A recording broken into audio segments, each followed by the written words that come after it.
பத்திரிகை நண்பர்கள் அனைவரையும் 10 நாட்கள் ஸ்பெயின் சுற்றுலா முடித்து பார்ப்பதில் என்னுடைய மகிழ்ச்சிகள். தலைவரே, என்ன ஸ்பெயின் சுற்றுலாங்கிறீங்க? புரிந்துணர்வு ஒப்பந்தம் தலைவரே, கரெக்டாக தான் டைப் பண்ணிருக்கு, புரியலீங்களா? சரிப்பா, கண்ணாடி போட்டிருக்கவன் நான் ஸ்பெயின் நினைப்பிலே இருக்கேன். இன்னும் சுற்றுலா நிறைய சுற்றி பார்த்தாங்க, மக்களுக்காக சுற்றி பார்த்தேன், அதனால சுற்றுலான்ட்டேன். அதனால முதலீடு இருக்குதான். 3340 கோடி, கரெக்டாக 3400 கோடி தலைவர். 400 கோடியா? அது இருக்குப்பா, அதுவும் தப்பாக இருக்கு. நேரத்துக்காக அடுத்த முறை பார்த்துக்கப்பா, சரிங்களா? ஒத்துழைமை சொன்னதுக்கு நிஜமாக முதலீடு இப்போ தான் நான் போயிட்டு வந்தோம். சரி பாப்பா பாலாஜி, ஆரம்பிப்போமா? ஆமாம், ஆரம்பிப்போம். நம்ம ஸ்பெயினுக்குலாம் போயிட்டு ஆரம்பிக்க முடியாது, இந்தியாவில் இருந்து ஆரம்பிப்போம். ஆரம்பிக்கும் பொழுதே ஒரு 10 நாள் போயிட்டு வந்திருக்காரு. பேக்கேஜா 10 நாள் பேக்கேஜ் எங்கேயா ஆர்டர் பண்ணியிருப்பாங்க கூட. ஆமாம், ஜிடிஆர் டேஸ்ல எல்லாமே இருக்கு. இஎம்ஐ போட்டெல்லாம் டூர் போகலாம். இவங்க இஎம்ஐ போக வேண்டிய அவசியம் இல்லை, தமிழக அரசாங்க படத்தில் தான் சொல்றாங்க. அப்படியும் வச்சுக்கோங்க. ஏன்னா 5 லட்சம் கிட்ட செலவாச்சுன்னு சொல்றாங்க. சோர்சஸ் கலெக்ட் பண்ணவங்களாம் சொல்றாங்க ஒருத்தருக்கு 5 லட்சமா. போகும்போதே சர்ச்சையில தான் போயிடுறது. என்னன்னு பாத்தீங்கன்னா, துர்கா ஸ்டாலின் அவர்களை கூட்டிட்டு போனாங்க. துர்கா ஸ்டாலின் கூப்பிட்டு போய் ஒரு அரசு நிகழ்ச்சியில 2 பேர் பேசுறது, அரசு சார்ந்த பேசும்பொழுது ஒரு தனிநபர், அவர் 3வது மனிதர் மாதிரி தான், அரசியல் சாசன விதிக்கே எதிரானதுன்னு சொல்றாங்க. அப்படி அவங்களை கூப்பிட்டு போனதே ஒரு சர்ச்சை. அதுக்கப்புறம் சொல்லுங்க, அந்த பதவி இருக்கும் பொழுதே நம்ம படிக்கிறோம் இல்லையா, எல்லா அமைச்சர்களும் என்ன நினைச்சிருக்காங்கன்னா, அது ஏதோ ஒரு லெட்டர் பத்திரையும் எழுதியிருக்கு, கவர்னர் நான் அப்படின்னு ஆரம்பிப்பாரு, நாம ஒரு பேர் படிச்சுட்டா முடிஞ்சது இல்லை, அது இருக்க வரிகள் எல்லாமே குறிப்பிடுது இல்லைங்களா? அவர் மறந்துருப்பாரு. ஏன்னா கெத்தா எடுத்தார்ல இந்த முத்துவேல் கருணாநிதி ஸ்டாலின் அது ட்ரையல் பார்த்ததுல கீழே இருந்த பத்திரையும் தெரிஞ்சிருக்காது. அதுல நமக்கு பார்த்தோம்னா நேர்முகமாகவோ மறைமுகமாகவோ எந்த விதமான செயல்களையும் பரிமாறிக்கொள்ள மாட்டேங்கிற மாதிரி ஒரு வரிகள் வரும்.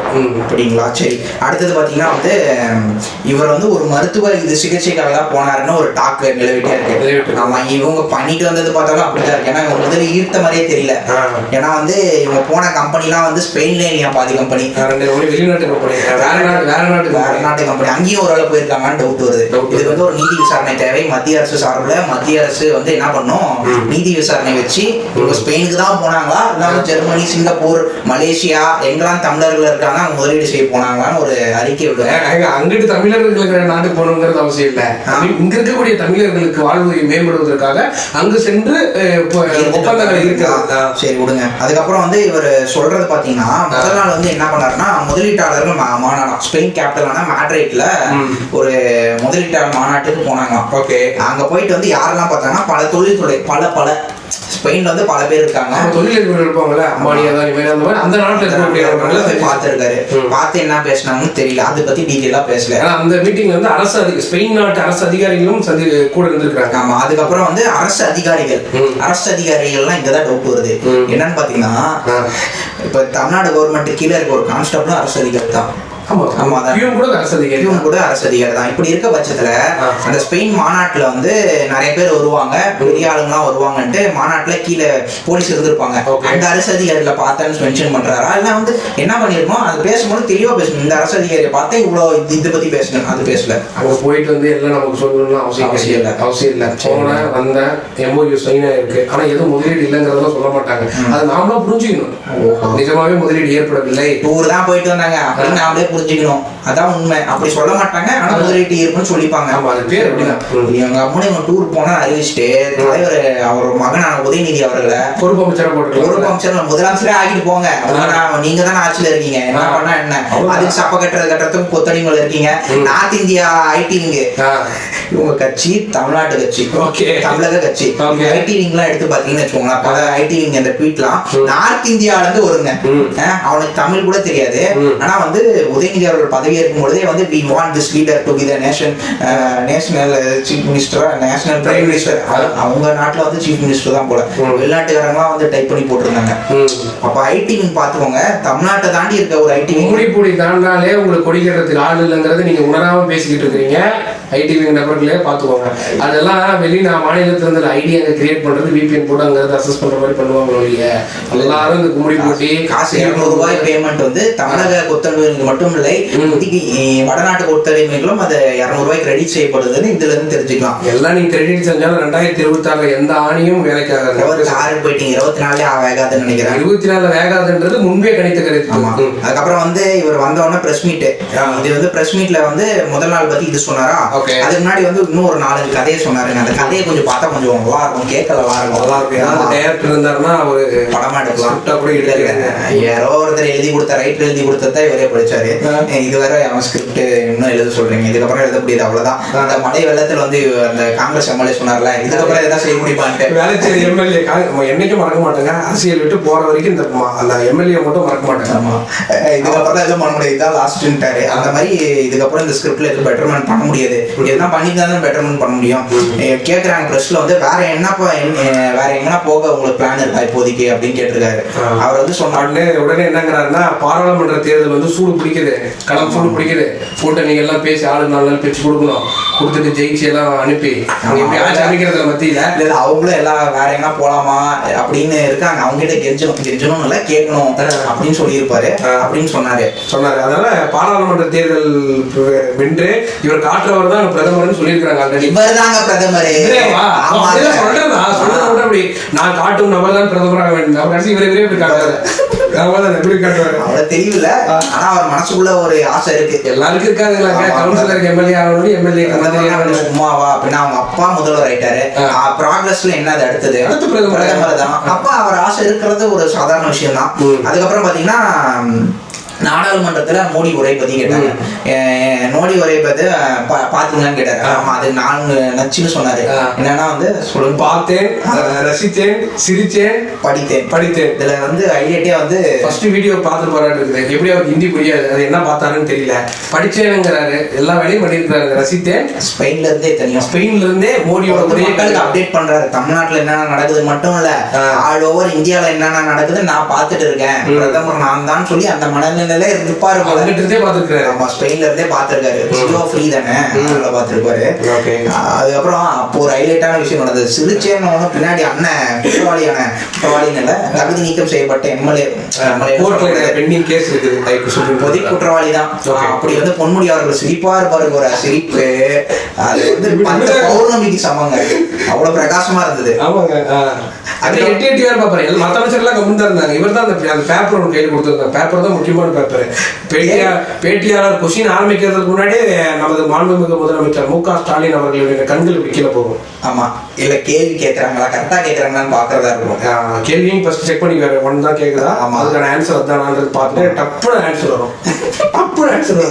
என்னதான் நீங்க சிட்டி ரோபோட் கிட்ட கேட்டா கூட ஒரு சிந்திச்சு தான் பதில் சொல்லணும். ஸ்கேன் பண்ணிட்டு அவரு போயிட்டு வராரு, என்னன்னா பண்ணிட்டு வந்தோன்னு அவருக்கு தெரியாதா, இங்க இருக்கவன் எழுதி கொடுக்குறானா, இங்க இருக்கிறவனுக்கு அப்ப எப்படி தெரிஞ்சது, அவர் போயிட்டு வராருன்னா எழுதி கொடுத்த டிஆர்பி தாங்க. அவர் எழுதி கொடுத்துருவாரு, வரும்போதே எழுதிட்டு வந்துட்டாரு, எழுதிருப்பாரு. அவர் பிஆர் டைப் பண்ணி வருவாரு. யாருக்கே வேலை செய்யற எல்லாத்துக்கும் அடிமைகள் தான். அதுக்கப்புறம் வந்து பிஎம் அவர்கள், மோடி அவர்கள் வந்து நாடாளுமன்றத்தில் 400 இடங்கள் பிஜேபி ஜெயிச்சிரும் அப்படின்னு சொன்னாரு. அதுக்கு வந்து இவர் என்ன பதில் சொன்னாருன்னா, சொல்லுவோம் 400 இடங்கள் மட்டும் தான் இந்தியால இருக்குதா, இன்னும் 143 இருக்குது, அதையும் மறந்துட்டீங்க. எல்லாம் கணக்கு போட்டு பார்த்தா நம்ம கட்சியில ஆட்சி நமக்கு இந்தியா கூட்டணி ஸ்ட்ராங்கா இருக்குதுன்னாரு. ஆமா, ஆனா நிதிஷ்குமார் காண்டு போனதால அது தெரியுமா தெரியாது. நிறைய கட்சிகள் வந்து நிதிஷ்குமாராக இருக்கட்டும், வெஸ்ட் பெங்கால் மம்தா பானர்ஜியாக இருக்கட்டும், நிறைய பேர் வந்து இந்தியா கூட்டணி வந்து வெளியே வந்துட்டே இருக்காங்க. மம்தா வரல இன்னும். மம்தா என்ன சொல்லியிருக்காங்க, தனித்து போட்டிட்டு வெற்றி பெற்று கூட்டணி மட்டும் தான் வந்துட்டாரு. எல்லாருமே சேர்ந்து இருக்கணும், அப்பதான் ஒரு சக்தியை இருக்க முடியும். புரியுது? இவங்க எல்லாம் பிரிஞ்சிருந்து நான் அட்டாக் பண்றேன்னா, இப்போ ஃபார் எக்ஸாம்பிள் மம்தா வந்து சப்போர்ட் பண்றாங்க, 2 காங்கிரஸ் ஓட்டு, ஒருத்தர் காங்கிரஸ்ல 50,000 வாங்குறாங்க, மம்தா 40 வாங்குறாங்க. அவங்க 1 லட்சம் வாங்கி ஈஸியா ஜெயிச்சு போயிருவாங்க. 60,000 வாங்கினாலும் பாஜக ஜெயிச்சதா? இவங்க பாஜக ஜெயிக்கணும் தான் நினைக்கிறாங்க. யாரு? டிஎம்கே டீம் தானங்க. அவர் என்ன நாங்க பண்றாரோ அதுதான் இவரும் இங்க பண்ணுவாரு. அங்க வந்து அவர் வந்து செய்தியாளர் சந்திக்க மாட்டாரு, சந்திச்சாலும் அவங்க சொல்ற கேள்விதான் கேட்பாங்க. அதேதான் இங்கேயும் அப்படியே அவங்க சொல்ற கேள்விதான் இவங்க பதில் சொல்ல போறாங்க. அப்படிதான் நடக்குது. அதுக்கப்புறம் வந்து விஜய் அரசியல் பத்தி கேட்டாரு. இதுதான் வந்து அருமையான பதில். என்னன்னு கேட்டீங்கன்னா, மக்களுக்கு பணியாற்று யார் வந்தாலும் மகிழ்ச்சியா, அப்ப நாம வந்தா மகிழ்ச்சியா, இதெல்லாம் வந்து அப்பனா மக்களுக்கு பணியாற்ற யார் வந்தாலும் மகிழ்ச்சியா, எதிர்கட்சி தலைவர் எடப்பாடி கே பழனிசாமி வந்து மகிழ்ச்சி மகிழ்ச்சியா. ஆமா, இவரதான் பி டீம் மகிழ்ச்சியானா நேரடியாக அவர்களோட வாதங்களுக்கு பதிலளிக்க வேண்டும். ஏன் வந்து டெல்டாக்காரர் என்னது விவசாயிகள் மேலே ஏன் குண்டா சட்டை போடுறீங்கன்னு சொல்றாங்க. ஆராசா வந்து ஒரு உருவக்கேலி செய்து பழைய தலைவர்கள், இறந்த தலைவர்களை செய்யறாரு. அது மாதிரி விஷயங்களை கட்டுப்படுத்தாம யார் வந்தாலும்ங்கிறாங்க. யார் வந்தாலும் அவங்க சொல்லக்கூடிய நல்ல கருத்துக்கள் எடுத்துக்க மாட்டேங்கிறீங்களே சுகாதாரமா. அதுக்கப்புறம் வந்து இதெல்லாம் நடக்கும்போது இன்னொரு பயங்கரமான விஷயம் நடந்தது. நம்ம அண்ணன் துரைமுருகன் நடுவுல வந்து ஒரு ஃபிளைட் பறந்து போனது. ஏன்னா ஏர்போர்ட் தான் பிரஸ் மீட் நடக்குது, அங்க வந்து ஃபிளைட் வந்து போறது சகஜம் தான். ஆமா, ஃபிளைட்டை எட்டி பார்த்தாரு தலைவர். ஏன்னா நம்மளை பார்த்தோன்னா கூட ஃபிளைட் வாசல் கூட பட்டதில்லை, ஏர்போர்ட்டுக்கும் போனதில்லை, அதுக்கான வருமானமும் இல்லை, அதுக்கான எந்த விதமான தமிழகத்துல வளர்ச்சி இல்லாத மாநிலத்தில் வேலை வாய்ப்பின்றி நம்மளும் அமைதியாக உட்காந்துருக்கிறோம். பஸ்ஸு கூட லேடிஸுக்கு தான் ஃப்ரீ விட்டுருக்காங்க, அன்புமணி தான் ஜென்ஸுக்கு ஃப்ரீ கேட்டுருக்காரு. இருப்போம் அது மாதிரி ஃபிளைட் போன உடனே அண்ணன் துரைமுருகன் பார்த்தாரு. ஒருவேளை திருச்சியில வந்து மத்திய அரசு முனையம் தகுந்த மாதிரி திருச்சியில வேலூர்லயும் ஒரு முனையம் திறப்பாங்க, நம்மளும் ஒரு ஃபிளைட்டு காட் படிக்கணும் சன் நெட்வொர்க்ல ஃபிளைட்லாம் இருக்குன்னு நினைக்கிறேன். எல்லா தொழில் இல்லை, சாராயம் காய்ச்சுவதிலிருந்து வானத்தில் பறப்பதிலிருந்து IPL டீம் எல்லாமே ஆசைப்படுவார் போல. கதிரான பேர்ல வைக்கலாம். அதான் 60,000 கோடி நம்ம குடியாத்த குமரன் வந்து அடிச்சு சொல்லிட்டு போன அந்த வீடியோ தான் இருக்குது. ஈடியாக இருக்கட்டும், லஞ்ச ஒழிப்புத்துறையாக இருக்கட்டும், அந்த ஆதாரத்தை ரெஃபர் செய்து அவரிடம் அணுகினால் எங்க சொத்து வாங்கியிருக்கிறாங்க அவர் தெரியுங்கிறாரு. அணுகுங்க. கதிரானந்த் எப்படி வேலூர் தொகுதியில வர நாடாளுமன்ற தேர்தலில் போட்டிடுறாரு, முடிஞ்சா அதுக்கு முன்னாடி தடுத்து பாருங்க. அதுக்கப்புறம் வந்து டிஆர் பாலு வந்து ஆள் உசரம் அவரோட ஒரு அவரோட ஸ்டாலின் அவர்களோட பல மடங்கு வெயிட்டா இருக்கும் போல. மாலையை தூக்க முடியாது, அவர் தூக்கிட்டு வந்து அவருக்கு கொடுத்தாரு, போட்டாரு. மாலை போட்டது தவறு இல்லைங்க, எல்லா இடத்துக்கும் சால்வா போடுறது மாலை போடுறதுலாம் ஓகே பண்ணிட்டு ஒரு ஹைலைட் பண்ணாரு பாருங்க. அண்ணன் முதல்வர் MK ஸ்டாலின் அவர்கள் என் கையை பிடித்து டிஆர் பாலு அவர்கள் முத்தமிட்டார் பாருங்க. என் பையனை TRB ராஜாவை நீங்கள் ஸ்பெயின் காட்டியுள்ளீர்களே, நான் கூட என் பையனை காட்டினது இல்லைங்க, காலேஜ் ஃபீஸ் கட்டி தான் அனுப்பிவிட்டேன். நீங்க கூடியே கூட்டு போய் ஒரு முதலமைச்சராக சாப்பாடு ஹை கிளாஸ் ரூம் போட்டு பாத்துக்கிட்டதுக்கு நன்றிங்கிறது ஒரு அர்த்தமாக ஒரு முத்தத்தை வாரி அளித்தார். ஆமா, அதுக்கெல்லாம் இல்ல பாலாஜி, தவறாக சொல்லாதீங்க. அதுக்காக ஒரு முத்தம் தரல. என்னன்னா வந்து இப்போ ஒருவேளை ஜெயிச்சிட்டாங்கன்னா காங்கிரஸ் கூட்டணி ஒரு தலைமையில கூட்டணி அமைச்சிட்டாங்கன்னா மத்தியில அமைச்சர் வாங்கி கொடுத்துருவாரு. யாருக்கு? டிஆர் பாலுக்கு தான்.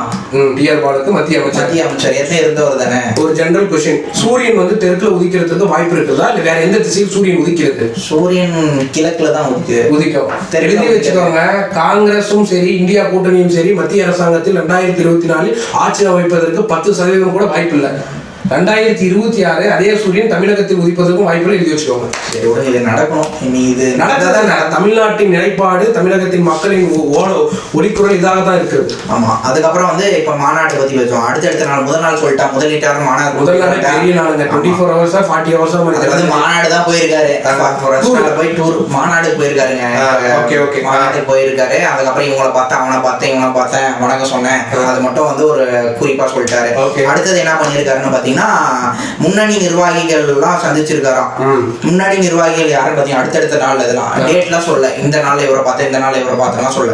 முன்னணி இதுன்னு ஃபர்ஸ்ட் வந்து ஒரு ஆக்சியோனான ஒரு கம்பெனியை MD மேனேஜரிங் டைரக்டர் பார்த்துருக்காரான்னு தெரியல. ஆக்சியோனா கம்பெனி வந்து பார்த்திருக்காரு. அது என்ன கம்பெனி பாத்தீங்கன்னா அவர் சொன்னது என்னன்னு பாத்தீங்கன்னா காற்றாலை நீர் சுற்றிகரிப்பு செய்யறது, சீவேஜ் ட்ரீட்மெண்ட், அந்த மாதிரி தான் அவர் சொன்னாரு. நெட்ல சர்ச் பண்ணது என்னன்னு பாத்தீங்கன்னா அதெல்லாம் நாம கேட்டது என்ன பண்ண, காற்றாலை மற்றும் சூரிய சக்தியை மின்சக்தியா மாற்ற, சோலார் எனர்ஜி எலக்ட்ரிசிட்டியா மாற்ற கம்பெனி. அது என்னன்னா 2 குளறுபடிகள் இருக்கு. ஆக்சியானா OXINA அப்படிங்கிறது வந்து அவர்கள் நிறைய நியூஸ் சேனல்கள் ஒளிபரப்பப்பட்டதாகவும் சொல்லப்படுகிறது. ஆனா அது வந்து கரெக்டான ஸ்பெல்லிங் கிடையாது. அந்த கம்பெனி நேம் வந்து பாத்தீங்கன்னா ACCIONA ஆக்சியோனா. இதுதான் ஸ்பெயின்ல நிறுவப்பட்ட கம்பெனி. இதுதான் நீங்க சொல்ற அந்த wind energy and solar energy production investment company. இதுல என்னன்னா இந்த கம்பெனி ஏற்கனவே கர்நாடகாலயே இருக்கு, ராஜஸ்தான்ல இருக்கு, நிறைய இடத்துல ஹெட் ஆபீஸ் இருக்கு போல. அப்படி இருக்க பட்சத்துல எதுக்கு நீங்க போய் ஸ்பெயினுக்கு தான் போய் ஆக்சியோனா கம்பெனியை வாங்கணும்னு கூப்பிடணுமா? இங்க இருக்கு கர்நாடகால வந்து முதல்வரே உங்க ஃப்ரெண்டு தான். இவங்க சித்தராமையா ஃப்ரெண்டு, DK சிவகுமார் 2 பேரும் அப்படியே கட்டி பிடிச்சி மொத்தம் மட்டும் தான் தரல அந்த மேடையில அதுவே இருக்கும்போது அந்த மாதிரி கட்டி பிடிச்சாங்க. இங்க இருக்க முடிக்கலாம். கர்நாடகால இருந்து தண்ணி பெறுவதற்கு சொல்லுங்க அக்கில்லன்னு சொல்ல வரீங்களா? ஆமா, காங்கிரஸ் இந்திய இவங்களை மட்டும் நீங்க குற்றம் சாட்டக்கூடாது. இவங்க கூட்டணியில இருக்க மார்க்சிஸ்ட் கம்யூனிஸ்ட் கட்சியும் சரி, இந்திய கம்யூனிஸ்ட் கட்சியும் சரி, அதுக்கப்புறம் விடுதலை சிறுத்தைகளும் சரி, மாநாட்டுக்கு மட்டும் ஆளை கூப்பிட்டு வந்துடுறீங்களா? ஏன் தண்ணி தரலன்னு தெரியுது. இவங்களாம் பிரச்சாரத்துக்கு போனாங்க. மதிமுகவும் சரி, வைகோ அவர்களும் சரி பிரச்சாரத்துக்கு போறாங்க. வெக்கமே இல்லாம கர்நாடகாவுக்கு பிரச்சாரத்துக்கு போனாங்க. இவங்களாம் தண்ணி தர வக்கீல தண்ணிலாம் வரும். இங்க இருக்கு இவங்களை யாரா ஒருத்தர் அமைச்சு அந்த கம்பெனி கூப்பிட்டு வந்திருக்கலாம். கூப்பிட்டு வர முடியல. இங்க இருக்கிற அதுக்கப்புறம் ரோக்கான்றது அருமையான கம்பெனி ROCAன்றாங்க. அதுல படிச்சது வேற ஏதோ படிச்சாருன்னு நினைக்கிறேன். தேடி முடிகிறதுக்குள்ள ரோகாங்கிற அந்த கம்பெனி எங்க இருந்து வந்தப்பட்டதுன்னு பாத்தீங்கன்னா ஆல்ரெடி தமிழ்நாட்டுல முருகப்பா குரூப்ஸ்னு ஒரு பெரிய நிறுவனம் இயங்கிட்டு வருது. இந்த முருகப்பா குரூப்ஸ் கீழே தயாரிக்கப்பட்டதா பேரிவேர் அப்படிங்கிறது வந்து ஒரு சானிடரி டேப் மேனுஃபேக்சரிங் கம்பெனி. இது வந்து பல வருடமா தமிழ்நாட்டில் இயங்கிட்டு வருது. 10 வருஷம் 8 வருஷமா இயங்கிட்டு வருது. இந்த கம்பெனிஸ் நம்ம வெளிநாட்டு நிறுவனத்துக்கு விற்கலாம், அவங்களுக்கு கைமாற்றலாம் அப்படின்னு சொல்லிட்டு அந்த முருகப்பா குரூப்ஸோட CEO KE ரங்கநாதன் தான் ஸ்பெயின் ரோகா கம்பெனியோட ஒரு புரிந்துணர்வு ஒப்பந்தம் ஏற்பட்டு அவங்களுக்கு கைமாற்றி அவர் தமிழ்நாட்டுக்கார CEO இருக்காரு. இப்போ ரோகா கீழே பேரிவேர் மாறினதுக்கு அப்புறமும் அவருக்கு CEO இயங்கிட்டு வர்றாரு. அந்த கம்பெனி எங்க இருக்குதுன்னு பாத்தீங்கன்னா ஸ்ரீபெரும்புதூர், பெருந்துறை, அதே போல ராணிப்பேட்டை, இன்னொரு இடம் இருங்காட்டு கோட்டை, ஸ்ரீபெரும்புதூர் நியரஸ்ட்ல இருக்க அந்த இடம். இந்த 4 இடங்களையும் ஆல்ரெடி அந்த கம்பெனி வந்து இயங்கிட்டு வருது. நம்ம CEO நம்ம தமிழ்நாடு தான். அவரை அழைத்தாலே அவரே தலைமைச் செயலகத்துக்கு வந்து அந்த கன்சர்ன் மினிஸ்டராக இருக்கட்டும், முதல்வராக இருக்கட்டும், IAS அதிகாரிகளாக இருக்கட்டும், என்ன வேணும், எது என்ன ஏது, எவ்வளவு இன்வெஸ்ட்மெண்ட்ஸ் பண்ண முடியுமா, இனி எவ்வளவு பேர் வேலை வாய்ப்பு பண்ண முடியுங்கிற ஒரு லிஸ்ட் கம்ப்ளீட்டா இங்கே வழங்கப்பட்டிருக்கும். ஆனா அதுக்கு அங்கதான் போய் ரோகால போயிட்டு ஸ்பெயின்ல ஒரு இவரு MOU 400 கோடி ரூபாய் போட்டு வரணுங்கிறதுக்கான தேவையில்லை. எதுக்கு போயிருப்பாருன்னா ஒரிஜினல் கம்பெனியா இங்க இருக்கிறது, இங்க இருக்க ரோக்காவும் அங்க இருக்க ரோக்காவும் ஒரிஜினலான்னு பார்க்க போயிருப்பாரு. வேலிடேட் பண்ண போயிருப்பாரு. இப்ப என்ன பண்ணுவாங்க, நார்த் இந்தியால திருப்பூர்ல வந்து பனியனு இதெல்லாம் வாங்கிட்டு போறாங்கன்னா ஃபர்ஸ்ட் டைம் வரும்போது என்ன பண்ணுவாங்கன்னா இங்க வருவாங்க, டைரக்டா வந்து ஒரிஜினலா இருக்கா பனியன் குவாலிட்டில செக் பண்ணிட்டு அதுக்கப்புறம் அடுத்த முறை வந்து சரிப்பா ஃபோன் பண்ணி சொல்லிடுவாங்க, எனக்கு வந்து இத்தனை பனியன் வேணும், தண்டனை இது வேணும்னு சொல்லிடுவாங்க. அந்த மாதிரி தலைவர் வந்து நேர்ல போய் பார்த்துட்டு வந்துருக்காரு ஒரிஜினலா டூப்ளிகேட்டா. நிறைய டூப்ளிகேட் இருக்குல்ல, அதை தவறு சொல்லக்கூடாது. ஒரு விஷயத்த தவறு சொல்றோம்னா தவறா இருந்தால்தான் தவறு சொல்லணும். அதனால வந்து எல்லாத்தையும் முதல்வர்கள் செய்தெல்லாம் தவறுன்னு சொல்லக்கூடாது. இப்ப வந்து நீங்க டைரக்டா போய் பார்க்க முடியல, அப்படி முதல்வரால் பார்க்க முடியலன்னா ஐயன் கார்த்திகேயன் அந்த ஃபேக்ட் செக் டீம்ல ஒருத்தர் இருக்காரு. இவங்க வந்து ஃபேக்ட் செக்னு ஒன்று ஆரம்பிச்சாங்க. இது எதுக்கு இருக்குன்னே தெரியல. நம்ம மாதிரி யூடியூப் சேனல்லாம் வந்து செக் பண்றதுக்கு தமிழ்நாட்டு கவர்மெண்டால நிறுவப்பட்டது. அவர் சம்பளம் லட்சக்கணக்கில் ஒரு மாசம் ஆனா கொடுக்குறாங்க. தண்டமா தானே போகுது. அவர் ஒரு யூடியூபர் தான், அவர் தான்.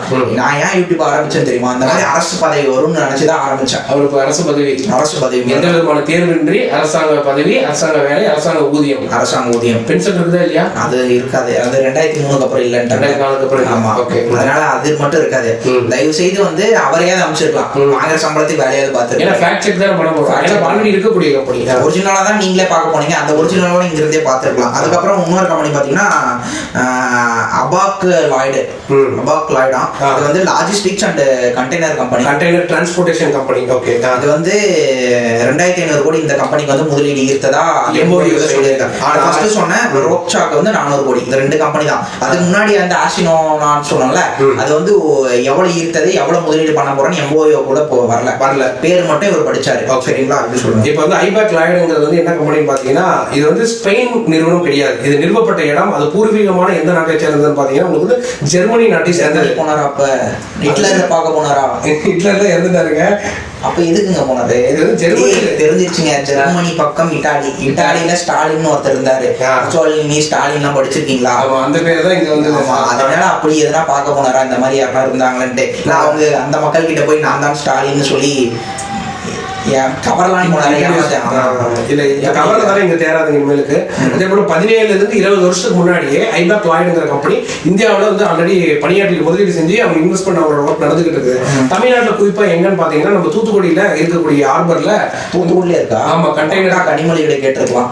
கேட்டதெல்லாம் அக்காவே சொல்லியிருப்பாங்க. அது இங்க எங்குதுங்க அவங்களுக்கு என்னது தங்கச்சிக்கிட்டே கேட்டிருக்கலாம். ஆமா, அவங்க கிட்ட கேட்கறத விட்டுட்டு அதுக்கும் வந்து ஸ்பெயின் போயிருக்காரு. இதுக்கும் ஸ்பெயின் போயிருக்காரு. மேபி இதுக்கு என்ன டிஃபரன்சியேஷன் இருக்கும் அப்படின்றது பாத்தீங்கன்னா, ஐபாக் லாய்டுங்கிறது வந்து அவரோட மதர் கம்பெனி என்ன பார்த்தா டிரான்ஸ்போர்ட்டேஷன், கண்டெய்னர் டிரான்ஸ்போர்ட்டேஷன் அவங்களோட தொழில். ஆனா அவங்க என்ன சொல்லியிருக்காங்கன்னா, 8 மாதத்திற்கு முன்பாக தமிழக அரசாங்கத்தால் முதலமைச்சர் பதவியேற்ற பிறகு சென்னையில் இருக்கக்கூடிய ஓல்ட் ட்ரேட் சென்டர்ல ஒரு IT நிறுவனம் எங்க கம்பெனியில எங்களுக்கு ஐடில தான் வேக்கண்ட் அதிகமா இருக்கு, நாங்க வந்து அதை தொடங்கலாம்னு இருக்கோம் அப்படிங்கிறது ஒரு 8 மாசத்துக்கு முன்னாடி ஒரு அறிக்கை விட்டாங்க. இன்னைக்கு வரைக்கும் அந்த கம்பெனி அங்க தொடங்கவில்லை. மேபி அந்த இன்வெஸ்ட்மெண்டா என்னங்கிறது டீட்டெயிலா யாருமே சொல்ல கிடையாது. அதனால அங்கேயே போயிட்டாரு. நேரா அங்கேயே போயிட்டாரு. பஸ் எல்லாம் எந்த காலங்க? அவங்க வாழ்க்கையில் அவங்க குடும்பத்துக்கு கோபாலபுரத்திற்கு வேண்டப்பட்ட ஒரே பப்ளிக் டிரான்ஸ்போர்ட்டேஷன் ட்ரெயின் மட்டும் தான். ட்ரெயினா? ஆமாங்க. அவர் ஒருத்தரை மட்டும் அந்த யாரு டிடிஆர் அவர்கள் பரிதாபப்படாம பிடிச்சிருந்தா இன்னைக்கு வந்து தமிழ்நாடே பரிதாபப்பட்டிருக்க வேண்டிய அவசியம் இல்ல. புரிந்தவர்களும் புரிந்திருக்கும், புரியாதவங்க கமெண்ட் பண்ணுங்க. அதுக்கான விளக்கமான வீடியோ உங்களுக்கு அடுத்த காணொலியில் வழங்கப்படும். ஆமா, இப்ப ட்ரெயின் சொன்னோம். ட்ரெயின் பத்தியே வந்துரும் நேரா. ட்ரெயின் எல்லாமே தொடர்புடைய செயின் ஆஃப் கம்பெனிஸ் தான் போவாரு. ஆமா, ட்ரெயின் பாத்தீங்கன்னா டால்கோ அப்படிங்கிற கம்பெனி. டால்கோன்ற கம்பெனி என்னன்னு பாத்தீங்கன்னா train engine and containers manufacturing company. இவர் அறிவாளிங்க, முன்கூட்டியே வந்து காலத்தை கிரகிக்கக்கூடியவர் நினைக்கிறேன். பிற்காலத்துல என்ன நடக்கும் அப்படின்றது இப்ப இருந்தே ஸ்டாலின் அவர்கள் வந்து யூகிச்சிருக்காருன்னா பாத்துக்கோங்க. என்ன மாதிரி நீங்க சொல்றீங்க? என்னன்னா வந்து சென்ட்ரல் அவங்க தான் வருவாங்க, காங்கிரஸ் அவர் நண்பர், தோளோடு நிற்பவர்கள் 2 பேரும். ஆமா, இலங்கையில வந்து படுகொலை நடந்தாலும் சரி, இலங்கை தமிழர்கள் வெட்டி கொன்னு என்ன நடந்தாலும் சரி, காங்கிரஸோடய கூட்டணி இருக்காங்க. அதனால வந்து இவங்க ஜெயிப்பாங்கன்னு இவங்களுக்கு கணிச்சிட்டாங்க போல. அதனால வந்து அந்த கவர்மெண்ட் சென்ட்ரல் கவர்மெண்ட்டுக்காக டால்கோவுக்கு போயிருக்காங்க. அது வந்து டால்கோவுமே 2016 இந்தியன் கவர்மெண்ட் கூட ஒரு புரிந்துணர்வு ஒப்பந்தம் மேற்கொண்டு டெல்லியில இருந்து மும்பை 160 கிலோமீட்டர்ல வேகம் செல்லக்கூடிய ஒரு ட்ரெயின் வந்து ஆல்ரெடி இயக்கியிருக்காங்க. அதே போல நம்ம வந்தே பாரத் மேனுஃபேக்சரிங்க்கு ஒரு ஸ்பெசிபிக் ஒரு துறை மட்டும் அவங்களுக்கு வழங்கப்பட்டிருக்கு. ஆல்ரெடி இந்திய கவர்மெண்டே மேனுஃபேக்சர் பண்ணுது. இருந்தாலும் அடிஷனலா கொஞ்சம் வேகம் அதிகமாக செலுத்தக்கூடிய ட்ரெயின் வந்து ஒரு ஸ்பெசிபிக் ஒப்பந்தம் செயல்படுறது. அதுக்கான ஸ்டெப்ஸ் வந்து இது பண்ணல. டால்கோ அப்படிங்கிற ஒரு நிறுவனம், ட்ரெயின்ஸ் அந்த நிறுவனம், அது வந்து சென்ட்ரல் கவர்மெண்ட் கீழே தான் வருது இல்லையா, ஸ்டேட் கவர்மெண்டோட அவங்க எந்த ஒப்பந்தமும் போட முடியாது. இருந்தாலும் எந்த ஸ்பெசிபிக் வந்து Chennai central MGR railway station இருக்குல்ல, அது கூட வந்து சென்ட்ரல் கவர்மெண்ட் தமிழ்நாடு கவர்மெண்ட் கிட்ட வராதான். அவர் வீட்டு பக்கம் தானே சென்ட்ரல்லாம் இருக்கு. ஓகே, அதுல கூட விட்டு பார்க்கலாம்னு ஆசைப்பட்டிருப்பாரு. இல்ல ஒரு ட்ராக் புதுசா போடுறது தான் தமிழ்நாட்டுக்கான. இப்ப தமிழ்நாட்டுக்கு விவசாய பட்ஜெட் வந்து மத்தியில தாக்கல் பண்ணாங்க. அதை பார்த்துட்டு வந்து தமிழ்நாட்டுக்கு நான் வேளாண் பட்ஜெட் தாக்கல் பண்றேன் அப்படின்னு முதல்ல வேளாண் பட்ஜெட் தனியா தாக்கல் பண்ணாரு. அந்த மாதிரி வந்து தனியா வந்து ஒரு ரயில் பாதை உருவாக்குவாருன்னு கூட ஒரு ஐடியா இருக்கலாம். ஏன்னா நம்ம எதுவுமே எதிர்பார்க்க முடியாது. உலகம் எங்கும் இருக்கக்கூடிய தமிழ் மக்களுக்கு பயன்பேடாக இயங்கிய சென்டர்ல அதுக்கு ஃபுல்லா கேளம்பாக்கமா மாத்திட்டு கிளாம்பாக்கத்துக்கு மாத்திட்டு திருப்பி அவங்க super market, Lulu super market வர்றதுக்கான முழுதல் பணிகள் நடைபெற்று கோயம்பேட்டில் வருங்காலங்கள் 1 வருஷம் சொல்லிட்டார்ல. 1 வருடத்தில் அங்க என்ன நடக்கும்னு பாருங்க. அண்ணன் சேகர் பாபு திருப்பி இடி வந்ததுனால 1 வருடமா இன்னும் எக்ஸ்டெண்ட் ஆகுமா என்னன்னு தெரியல. தலைவன் அண்ணன் சேகர் பாபு மாதிரி ஏதோ வந்து அடுத்த கம்பெனிக்கு வரலாம். டால்கோ முடிஞ்சதா, டால்கோக்கு அப்புறம் வந்து சாலை சம்பந்தப்பட்ட ஒரு அப்பரண்டிஸ் லைனா வருவாங்க. ஃபர்ஸ்ட் வந்து துறைமுகம், ஆமா, அடுத்து ரயில்வேஸ், அடுத்து ரோட்வேஸ் எல்லாத்துலயும் வந்து பண்றோம்னா வந்து நினைக்கிறது கமிஷன் எவ்வளவு அடிச்சுக்கலாம், மக்களுக்கு என்ன தெரிய போகுது. ஆனா வந்து இதுல என்னக்குன்னா அப்பரண்டிஸ்ல சாலை சம்பந்தப்பட்ட நிறுவனம். அந்த அப்பரண்டிஸ்னாலே எனக்கு தெரியல, ஸ்பெல்லிங் தெரியல. அது அவர் சொன்னதை வச்சு கண்டுபிடிச்சோம். அது வந்து அந்த நிறுவனம் அது வந்து எவ்வளவு முதலீடு பண்ண போறாங்க இதுக்கும் வந்து எம்ஓயூல குறிப்பிடப்படவில்லை. எம்ஓயூ செய்தானதாலும் தெரியவில்லை. ஆமா, அதுக்கப்புறம் வந்து ஜி ஸ்டாம்பா, கார் உதிரி பாகங்கள் தயாரிக்கக்கூடிய மேனுஃபேக்சர் செய்யக்கூடிய கம்பெனி. இதுவும் வந்து எவ்வளவு முதலீடு செய்ய போறான் அப்படிங்கிற வந்து இவங்களும் வந்து புரிந்துணர்வு ஒப்பந்தம் எவ்வளவு தரான் அப்படின்னு அவங்களும் சொல்லல. சரி, இப்ப பாத்தீங்களா அடுத்தது வந்து மருந்து சம்பந்தப்பட்டது மேப்ட்ரி.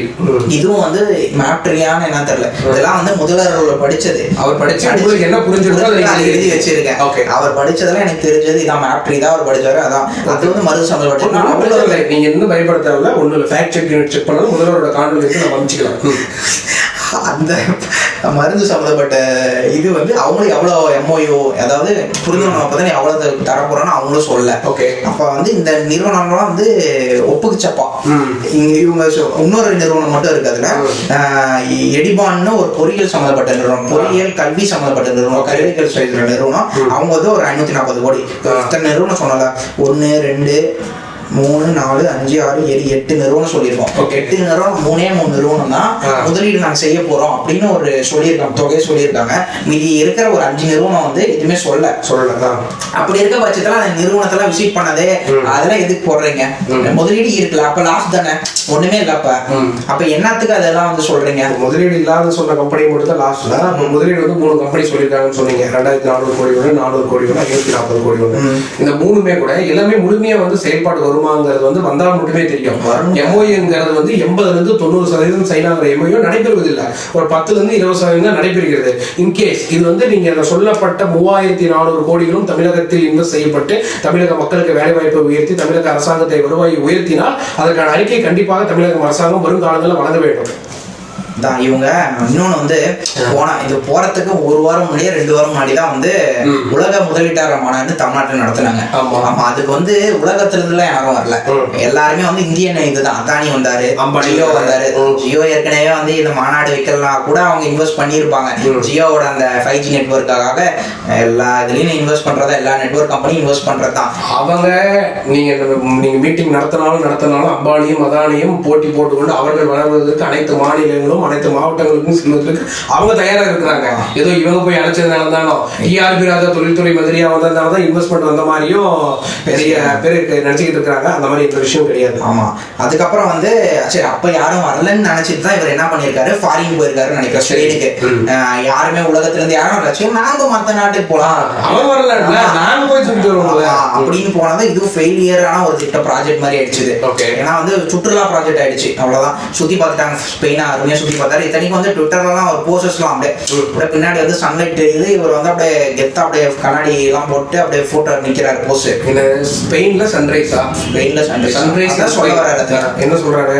அதுதான் உதயசூரியன் உதயமாகும் ஸ்பெயின்ல சொல்றாரு. ஸ்பெயின்ல உதயமாகும், ஸ்பெயின்ல உதயமாகும், ஜெர்மனியில் உதயமாகும், லண்டனில் உதயமாகும், லண்டன் துபாயில் உள்ள உதயமாகும். 2026 தமிழகத்தில் சூரியன் உதிக்காது, எழுதி வச்சுக் கொள்ளுங்கள். இன்னும் 2.5 வருஷம் இருக்குது. 2.5 வருஷம் கழிச்சு இந்த காணொலி நாங்கள் திருப்பி உங்களுக்கு போட்டு காட்டுறோம். கண்டிப்பா வேற ஒரு கட்சி ஆட்சி அமைக்கும், ஆனால் உதயசூரியன் உதிக்காது. உதயசூரியன் 2026 ரொம்ப தூரம். இப்ப மேலே தெரிஞ்சு 2024 உதிக்கிறதுக்கு வாய்ப்பு இல்லை. அவங்க கூட்டம்ல இருக்கிறவங்களுக்கும் சமட்டையடி காத்திருக்குன்னு மட்டும் தெரிஞ்சிடும். அப்புறம் முடிக்கும் போது ஒரு ஹைலைட்டான ஒரு பாயிண்ட் சொல்லி முடிச்சாரு. நியூயார்க் டைம்ஸ், இது வந்து ஒரு ஆங்கில நாளிதழ், பெரிய நாளிதழ். நியூயார்க் டைம்ஸ்ல வந்து தமிழ்நாட்டை சிறப்பா பேசியிருக்காங்க. என்னன்னா வந்து சைனால இருந்து வர நிறுவனங்கள் எல்லாமே இந்தியாவுக்கு போகுது. குறிப்பா சொல்ல போனா தென் மாநிலங்கள் தமிழ்நாட்டுக்கு வருது, இன்வெஸ்ட்மெண்ட் வருது. அதனால வந்து தமிழ்நாட்டை பெருமையா பேசியிருக்காங்க அப்படின்னு சொல்றாரு. போயிட்டு வந்து நியூயார்க் டைம்ஸ்ல எப்ப வந்ததெல்லாம் தெரியல, இது மட்டும் கிளிப்பிங்ஸ் மட்டும் எடுத்து சொல்லிட்டாரு. நாம அதுல ஆராய்ஞ்சு பார்த்தோம்னா நியூயார்க் டைம்ஸ்ல எப்படி சொல்லியிருக்காங்கன்னா, கடந்த முறை திரு எடப்பாடி கே பழனிசாமி அவர்கள் ஆட்சியில் இருக்கும் பொழுதுதான் ஒசூர்ல வந்து ஆப்பிள் போன்ற நிறுவனங்கள் சைனால இருந்து வந்து அசம்பிள் பண்றது, உதிரிபாகம் அசம்பிள் பண்றது. வந்து ஆப்பிள் வந்து வந்ததுக்கு காரணம் எடப்பாடி கே பழனிசாமி ஒசூர்ல வந்தது. அதுக்கப்புறம் வந்து ஓலா, ஏத்தர் போன்ற எலக்ட்ரிக் வெஹிக்கிள் இந்தியாவிலே நம்பர் 1 யார் நாங்க சொல்ல, அதிமுக காரங்க சொல்ல, யாருமே சொல்ல. டிஆர்பி ராஜா அவர்களே சொன்னாரு, 40% இந்தியாவிலே அதிக மேனுஃபேக்சர் பண்றது எலக்ட்ரிக் வெஹிக்கிள்ஸ் எங்கன்னு பாத்தீங்கன்னா தமிழ்நாட்டுல அவர் சொன்னாரு. அப்படி இருக்க பட்சத்துல மறைமுகமா இவங்கள வந்து அதிமுக அரசு வந்து பாராட்டுறாங்களா அப்படின்னு. ஏன்னா இப்ப டிஆர்பி ராஜா வந்து பதவியேற்றது வந்து 2023. இந்த உலக முதலீட்டாளர்கள் மாநாடு நடைபெற்ற ஆண்டு வந்து பாத்தீங்கன்னா 2024 சென்னையில நடைபெற்றது. 2024 நடைபெறும் போது என்ன சொல்றாரு, எலக்ட்ரிக் வாகனங்கள் வந்து 40% ஆஃப் இங்கிலீஷ் தான் படிச்சாரு. நிறைய ஊபிகள் கம்பாரிசன் வேற. பழைய தொழில்துறை மந்திரி யாரு? தங்கமணி என்ன ஏஜ் ஆகும் தோராயமா? 60 கடந்திருப்பாரு. அவர் வந்து போன அவங்க அப்பாவுக்கு ஈடானவர். புரியுது இல்லைங்களா? அவர் அந்த ரேஞ்சில் வரக்கூடியவர். அவரோட இங்கிலீஷ் வந்து முன்ன பின்ன கூட படிச்சிருக்கலாம். உலக முதலீட்டாளர் மாடல் அதிமுக ஆட்சியில் உடனே கம்பாரிசன், அவர் எப்படி இங்கிலீஷ் பேசினாரு, இவங்க எப்படி இங்கிலீஷ் பேசினாங்க பாருங்க. உடனே இவர் படிப்பாரு. இவர் எங்க படிச்சாரு? வெளிநாட்டில் படிச்சாரு. தங்கமணி உள்ளூர்ல கவர்மெண்ட் அரசு பள்ளியில படித்து ஒரு டிகிரி முடிச்சவர். அவர் பேசக்கூடிய இங்கிலீஷ் தான் பேச முடியும். உடனே manufacturing 40% of electric vehicles manufacturing in Tamil Nadu, overall highest percentages in India அப்படிங்கிறாரு. சரி, அதுதான் ஓலா வந்து போச்சம்பள்ளியில எந்த ஆட்சியில நிறுவப்பட்டது? அதிமுக ஆட்சியில, எடப்பாடி கே பழனிசாமி அவர்கள் ஆட்சியில நிறுவப்பட்டது. படிக்கிறது டிஆர்பி ராஜா. அப்ப கொண்டு வரப்பட்டது யாரு? அதிக வேலை வாய்ப்புகள். சும்மா விளம்பர அரசியல் செய்வதை நிறுத்திவிட்டு வந்து பார்க்கணும். வந்து தருமபுரி, கிருஷ்ணகிரி, சேலம் போன்ற இந்த மாதிரி 2006 இந்த மாதிரி போன்ற பகுதியில் இருக்கக்கூடிய ஒவ்வொரு படித்த பெண்களும் இளைஞர்களும் காலையில வந்து எவ்வளவு பேர் அந்த பஸ்ஸுக்கு சென்று ரிட்டர்ன் வந்து இதே ஊர்ல இறங்குறாங்க, எவ்வளவு பேருக்கு வேலை வாய்ப்பு உள்ளூர்ல ஏற்படுத்தி கொடுத்துருக்காங்கன்றது இதை பார்த்து தொழில்துறை மந்திரி உணர்ந்தாக வேண்டும். இதே போன்ற நிறுவனங்கள் மற்ற தென் மாவட்டங்களையும் வட மாவட்டங்களையும் டெல்டா போன்ற நகர மாவட்டங்களிலும் இந்த மாதிரி உருவாக்குவதற்கு என்ன வழியாகும் அதை பார்த்து அதற்கான முயற்சி எடுக்க வேண்டும். அதை தவிர்த்து விட்டு ஆல்ரெடி வேலைக்கு போறாங்க. இன்னும் இருக்கவங்களுக்கு யாருக்கு நீங்க வேலை வாங்கி தர போறது? தேர்தல் வாக்குறுதிகளை இவ்வளவு பேர் வேலை வாய்ப்பு தருகிறோம், உறுதி செய்கிறோம் சொன்னீங்க. வந்த காலங்கள் 30 மாதங்கள் ஆகிவிட்டது. இன்னும் இருக்கிற பெண்ணிக்கு 30 மாசம் தான் இருக்குது. சோராயமா பார்த்தோம். பண்ணுவாங்க. இருங்க, இன்னும் இன்னும் ஒரு 2 வருஷம் இருக்குல்ல, பண்ணுவாங்க பொறுமையா. இப்பதான் முதலீட்டு மாநாடு முடிஞ்சிருக்கு. ஸ்பெயினும் போயிட்டு வந்துட்டாரு, ஃபர்ஸ்ட் துபாய் போயிட்டு வந்தாரு, லூலு மால் போயிட்டு வந்தனால, துபாய் போயிட்டு வந்தனால கோயம்புத்தூர்ல லூலு மால் திறந்தாங்க. கோயம்பேட்டில் தரவான் கோகோன்னு நல்லா இருக்கே. அடுத்து கும்பகோணமா இருக்குமா? அப்ப கும்பகோணம் மக்களே உஷாராக இருந்து கொள்வார்கள். சிட்டி சென்டர்ல இருக்கக்கூடிய மாத்திட்டு இது வைக்கிறதுக்கான வாய்ப்பு இருக்கு. அதுக்கப்புறம் வந்து இது வந்து ஒரு சான்றா டிஆர் சொல்லியிருந்தாரு, கடந்த அதிமுக ஆட்சி சிறப்பு அப்படின்ற மாதிரி தான் வந்து தொழில் மாநாட்டில் பேசியிருந்தாரு. 40% வெஹிக்கிள் உற்பத்தி இந்தியாவிலே நம்பர் 1 அதிமுக ஆட்சியிலன்ட்டு. இன்னொன்று வந்து சொல்லியிருந்தாங்க, முதல்வர் அவர்களே வந்து கொரோனா இப்போ இல்லை, ஃபர்ஸ்ட் ஆட்சி வந்தோடனே கொரோனா டைம்ல கூட சிறப்பாக செயல்பட்ட மாநிலம், தொழில் ஈர்த்ததுல சிறப்பாக செயல்பட்ட மாநிலம் தமிழ்நாடுன்ட்டு முதல்வர் அவர்களே சொல்லியிருந்தாரு. அப்படின்னா இப்ப என்ன சொல்ல வராங்க, கொரோனா இருந்தது யார் பீரியட்ல?